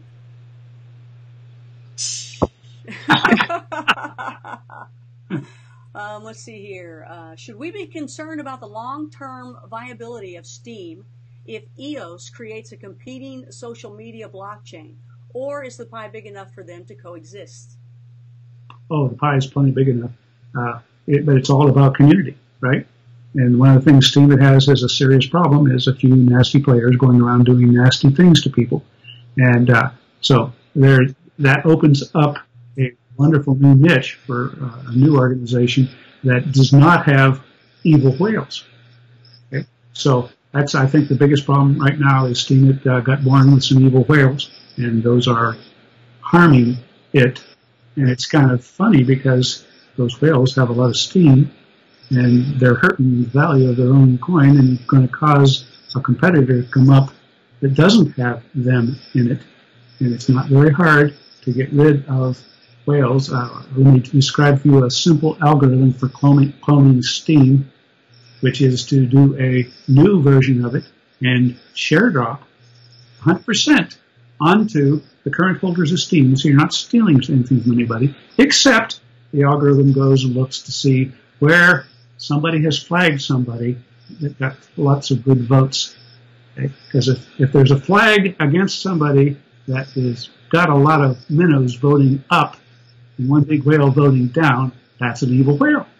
And so it's very easy algorithmically to determine who the evil whales are and cut them out of a future version of Steemit without hurting anybody else. And of course, that clone would fork all the existing stuff in the system. All the posts could still be forked over to the new system. So it is totally possible. And sooner or later, someone's going to get pissed off enough at those evil whales that they'll just do that. And when that happens, then that'll solve Steemit's problem, and the whole community will go on perfectly happy without them. So those evil whales' days are numbered, and they ought to take caution about that because it's so easy to get rid of them. Just piss people off enough, and they will. It's the evil eye of Stan Larimer, everybody, on Blue Rock Talk with Connie Willis. Well, it's not really stealing if it goes on any of the BitShares, or EOS, right? Because it's Dan's baby anyway, right? He created it. So if he redoes it somewhere else, it's really not stealing if it's him just recreating it somewhere else, right? Well, it's common. Look at how many clones of Bitcoin there are, right? Oh. With different players. It's standard procedure, and it's good because whenever a given solution becomes impaired one way or another, people always have the option of cloning. And if they do a straight-up fork where they preserve the ownership ratio, but they do some changes to solve the problem of evil whales, the new thing benefits the old owners just as much, but it now is free to take off because people aren't being driven out of the community by nasty behavior. Right. I tell you what, I love it. I love the platform. I know that's definitely a negative, but there's more positive than that, than the negative, even though that's pretty strong. I get that. But those of you out there that have never heard of it, it's called Steemit. Go to steemit.com. You'll see Stan on there with his articles. You'll see me on there with the information that I've given too, from Blue Rock Talk. And it's a joy. It's really fun. You instead of liking things, you upvote it and you get money for that currency, and it's just fun. You got to check it out. It keeps that currency going. Excuse me. I've had a ball with it, and I'm looking forward to whatever you guys might do with that in the future, or EOS. And if you go there, people, let me know you're there. Find Stan at Stan. Find me at Blue Rock Talk, and make sure you follow us and tell us you're a Blue Rocker. And it's about getting your nice following and everybody watching each other, listening to each other, and reading each other's information and saying, hey, good job. It's encouraging. It's a very positive outlook in the bigger view of things, I think. The whales, yeah, I understand what you're saying. But there's some great whales, too. And when they go by, it's so awesome. Yeah, you got the wicked whale of the West, but you've also North that's running around there. And I tell you, reading Stan's articles alone are, and people are into it. If you want to know the crypto world, you got to get on Steemit because these people are writing about it. They're building it. They are creating applications on things. I mean, holy cow, there's some things that they're creating that I've told Stan about. This Stan didn't know about it. Oh, really? They're doing that? And it's, BitShare related or something else, which is amazing. Some really good people. So I'm looking over at what people are saying, and they're saying, hey, Stan's telling it like it is. Thank you, Stan and Connie. This was great. And they're clapping. Love this show. Thanks, Connie and Stan, for all of the hard work on BitShares. And let's see, listen to Beyond Bits on Saturday for BitShares info and on Tuesday for EOS info. Lots of inside info. They talked about the Steem issue. And use Discord app to listen. Exactly. That's pretty interesting as well, Discord and Telegram. I'm still trying to learn those. And we'll take a look into Fuzzy as well. So thank everybody that joined us. We'll be back again. There's so much information, and Stan's going to keep us up on all this stuff. So again, Stan, and with everybody out there, a big cheers and a toast to you. Sorry I don't have anything else in Kentucky. I should have some bourbon. I know you have something behind you that you were going to, come on, pull that out. Come on. You got to be at least real. I have a friend from Ireland that came by that's doing the Big Dish project. Oh, have you opened it yet? Oh, no. It's too pretty a bottle to actually. Okay. But it's some good old Irish whiskey. It's no good if you don't do anything with it. You know what I'm saying? When BitShares gives away its Billion Hero Prize, I'll have some. Oh, okay. Well, golly, didn't you think just launching a gold and silver backed crypto wasn't worthy of a shot? Well, maybe I had a neighbor give me a little bit. Go with the moonshine. Yeah. Maybe I'll have a shot at it. I'm not even a big drinker. That's why you drink sparkling water. But to you again, a toast to you. Cheers. Salute. All right, excellent. Well, thank you, Stan. Anything else before you go? Nope, I think you've drained me of everything I know at this point. I tried, man. I worked it. Everybody else worked it too, so I appreciate that. So, Stan Larimer, all his information is below. Thank you, Stan. We'll be talking to you soon, I know. I appreciate you being here with us, Mr. Blue Rocker. All right. All right. So, again, more from Stan coming up in the future. There he is there, everybody. Say goodbye, Stan. Yo, goodbye, goodbye. Blue Rockers, thank you once again for joining us. Steamians, if you're here, become a Blue Rocker by subscribing. A Blue Rocker is someone in the know. Please like while you are here. Throw some comments down, but definitely subscribe if you haven't already. And spread the word, all right? Spread the word about Cryptoconnie and Blue Rock Talk with Connie Willis. Tomorrow night, Dr. David M. Jacobs, Alien Abductees. Ooh, it's really good stuff. He is great. 10 p.m. Eastern. Be there. March 3rd and March 24th, I'll be back on Coast to Coast. And, of course, we'll have more with Stan and some other really neat surprises for you. Check out Bitcoin Latina. Check out Quint. And anything else is going to be down below. All righty? So more to come here on Blue Rock Talk with Connie Willis. Once again, thank you. Hit that like button, okay? And make sure you subscribe.